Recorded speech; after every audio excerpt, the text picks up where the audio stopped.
কয়েকদিন ধরে আমাকে একটা জিনিস খেতে ভীষণ ইচ্ছে করছিল, আর তাই তো বেশি দেরি না করে আমরা ঝটপট রেডি হয়ে বেরিয়েও পড়লাম। সেটা তোমরা দেখতেই পারছো। তো চলো তোমাদেরকে দেখাই আমার কি খেতে ইচ্ছে করছিল আর আমরা কি আনতে যাচ্ছি। আর এদিকে দেখো আজকে কিন্তু সকাল থেকে রোদ উঠে গেছে, তাই তো আমরা ছাতা নিয়ে বেরিয়ে পড়েছি। আর আমাদের সঙ্গে যাচ্ছে আমাদের ছোট্ট মেয়েটা, কারণ তাকে বাড়িতে নেওয়ার মতো কোনো লোক ছিল না, সবাই যে যার কাজে বেরিয়ে পড়েছে। আর এদিকে যেতে যেতে আমাদের পরিবেশটা আমি তোমাদেরকে দেখাচ্ছি। আমরা কি নিতে এসেছি তোমরা দেখো একবার। তোমরা নিশ্চয়ই এখনো বুঝতে পারছো না, তাই না? আচ্ছা যাই হোক, তাহলে তোমাদেরকে আমরা বলেই দেই যে আমরা কি নিতে এসেছি। আমরা কিন্তু কচু ফুল আর কিছু পাতা শাক নিতে চলে এসেছি। কয়েকদিন ধরে আমার কিন্তু কচু ফুল খেতে ভীষণ ইচ্ছে করছে, তাই তো কারো অপেক্ষা না থেকে নিজে চলে এলাম কচু ফুল নিতে। তো কচু ফুল নেওয়ার জন্য বেশি একটা দূরে যেতে হয় না, তাই আমরাই চলে গেলাম। আমাদের বাড়ির পাশেই কিন্তু কচুর ফুল পাওয়া যায়। আর আমরা যেহেতু গ্রামে বাস করি, গ্রামে সেরকম শাকসবজি কিন্তু সেরকম সমস্যা পড়তে হয় না। এদিকে আমাদের ছোট মেয়েটা এত ব্যস্ত যে তাকে কাজ করতেই হবে, মানে কোনো মতেই তাকে আর স্থির থাকা যাবে না। তোমরা তো আমার ভিডিওতে তাকে দেখতেই পাও কিরকম চঞ্চল একদম। সেও কিন্তু আমার সঙ্গে সবজি তোলার জন্য একদম ঢুকে পড়ছে জঙ্গলে। আমাদের হচ্ছে কি বলে কচুর ফুল আর এসে উষ্ণি শাক তোলা হয়ে গেছে। আমরা এখন বাড়ি চলে যাচ্ছি, ঘেমে গেছি, প্রচুর ক্লান্ত হয়ে গেলাম, অনেক পরিশ্রম করলাম। তো চলো শখের খাবার খুব খেতে ইচ্ছে করছিল কয়েকদিন ধরে, তো চলো দেখাচ্ছি। আমরা বাড়ি ফিরে আসলাম, বাড়ি ফিরে এসে আমরা বসে আছি। এই যে দেখো আমরা কি কি নিয়ে আসি। এই যে কচুর ফুল নিয়ে আসি, আর এদিকে হচ্ছে উষ্ণি শাক নিয়ে আসি। আমরা তো উষ্ণি শাক বলি, তোমরা এখন কী বলো, কে কী বলো জানাই দিবা। আর এই যে আমাদের ছোট্ট মেয়েটা এখন পেয়ারা খাচ্ছে, মেয়েটা ক্লান্ত হয়ে গেছে, মেয়েটাকেও নিয়ে গেছিলাম। তো চলো। আর একজন তো এত ক্লান্ত হয়ে গেছে, এই সেই জল খাবে, হাত মুখ ধুয়ে নিল। আমি এখন হাত মুখ ধুয়ে নেই, বাচ্চাকে নিয়ে কোলে। এই যে আমাদের মেয়ে জল খাবে। কি খাচ্ছিস মা? এটা কি? এটা রোদ থেকে এসে আমি ক্লান্ত হয়ে গেছি, আর এদিকে ভীষণ খিদেও পেয়েছে। আজকে সকালবেলা সেরকম কিছু খাওয়া দাওয়া হয়নি, শুধুমাত্র চা খেয়েছিলাম, তাই তো খুব খিদেও পেয়ে গেল।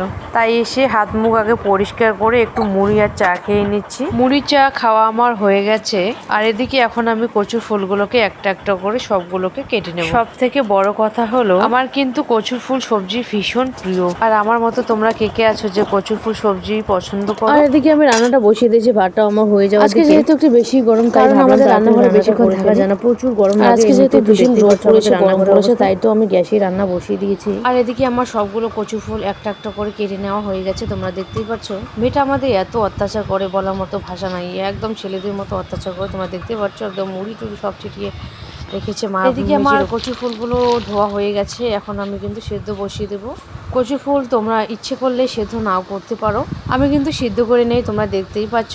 আর এদিকে আমি কড়াই বসিয়ে দিয়ে দিয়েছি, তেলটা ফুটছে, তোমরা দেখতেই পাচ্ছ। এখানে আমি কড়াইটা বসিয়ে দিয়ে দিয়েছি, তেল কিন্তু আমার অলরেডি ফুটে গেছে। আর এখন আমি কিছু মাছ আমি এখানে ভেজে নেব।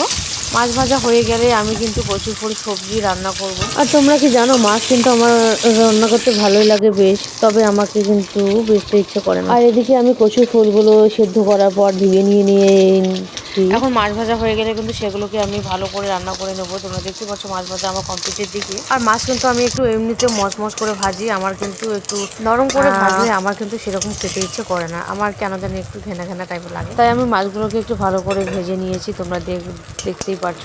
এবারে আমি মাছগুলোকে নামিয়ে নিয়ে নেব ভালো করে। এখন আমি ভেজে রাখা মাছগুলো হালকা একটু ঝোল করে নেব, পেঁয়াজ বাটা আর সর্ষে বাটা দিয়ে হালকা একটু কষিয়ে নেব।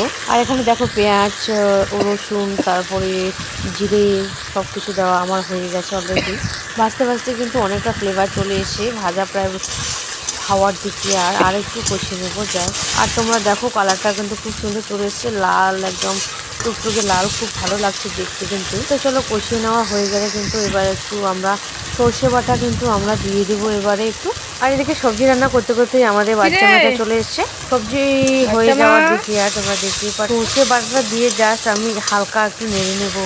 এখন কিন্তু আমার ভাজা হয়ে গেছে, আমি কিন্তু জল দিয়ে দেবো। তোমরা দেখতেই পাচ্ছ জলের মধ্যে আমি মাছ ছেড়ে দিয়ে দিয়েছি অল্প করে। এখন সেদ্ধ করে সবজিটাকে আমি নামিয়ে নেবো। তোমরা দেখতে পাচ্ছ মাছের রস নামিয়ে নেওয়ার পরে এখন কিন্তু আমি রান্না করে নেবো শুটকি মাছের ভাজা। তাই শুটকি মাছগুলোকে ভালো করে আমি ভেজে নিয়ে নিলাম। আসল কথা হলো কি, শুটকি মাছ দিয়ে কিন্তু আমি কচু ফুল রান্না করবো। কচু ফুল কিন্তু এমনি এমনি রান্না করলে ভালো লাগে না, তাই কিন্তু মাছের মাথা কিংবা শুটকি মাছ দিয়ে রান্না করলে ভালো একটা ফ্লেভার চলে আসে, খেতেও ভালো লাগে। আর এদিকে শুটকি মাছগুলো আমার ভাজা হয়ে গেছে, এখন আমি বসিয়ে দিই। আর তোমরা কি একটা কথা জানো, ঝিঙে দিয়ে কচুর ফুল কিন্তু খুব টেস্টি লাগে, আমার তো ভীষণ ভালো লাগে। আমি তাই যখন কচুর ফুল রান্না করি না কেন ঝিঙে কিন্তু আমি অবশ্যই দিয়ে দিই। ঝিঙে দিয়ে রান্না করলে কিন্তু তার টেস্টটা একটু অন্যরকম হয়, আমার তো ভীষণ ভালো লাগে। আর তোমাদের কার কার ভালো লাগে তোমরা কিন্তু ট্রাই করতেই পারো একদিন। কেউ যদি ঝিঙে দিয়ে কচুর ফুল খেয়ে না থাকো, একদিন কিন্তু রান্না করতে পারো, ভীষণ টেস্টি। আর কচুর ফুলটা আমার ভালো করে ভাজা হয়ে গেছে, এখন কিন্তু আমি জল দিয়ে দিয়েছি। এখন কিন্তু আমার সবজি প্রায় হয়েই গেছে, একটু পরেই আমি নামিয়ে নেব। আমি অবশ্য কচুর ফুল সবজি এতটা ঝোল করে খাই না,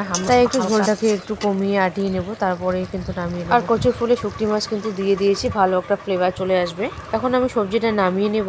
আর দেখো তোমরা, আমার কিন্তু রান্না কমপ্লিট হয়ে গেছে। আজকে যেহেতু প্রচুর গরম ছিল, তাই আর বেশি কিছু রান্না করতে পারিনি। আমি রান্না করেছিলাম শুধুমাত্র কচুর ফুল আর মাছের ঝোল আর ভাজা রান্না করেছিলাম। আর এদিকে দেখো আমার রান্না করে আমার অবস্থা যা হয়ে গেছে, একদম হাঁপিয়ে গেছি। তাই তো অন্য ব্লগে দেখা হবে, টাটা।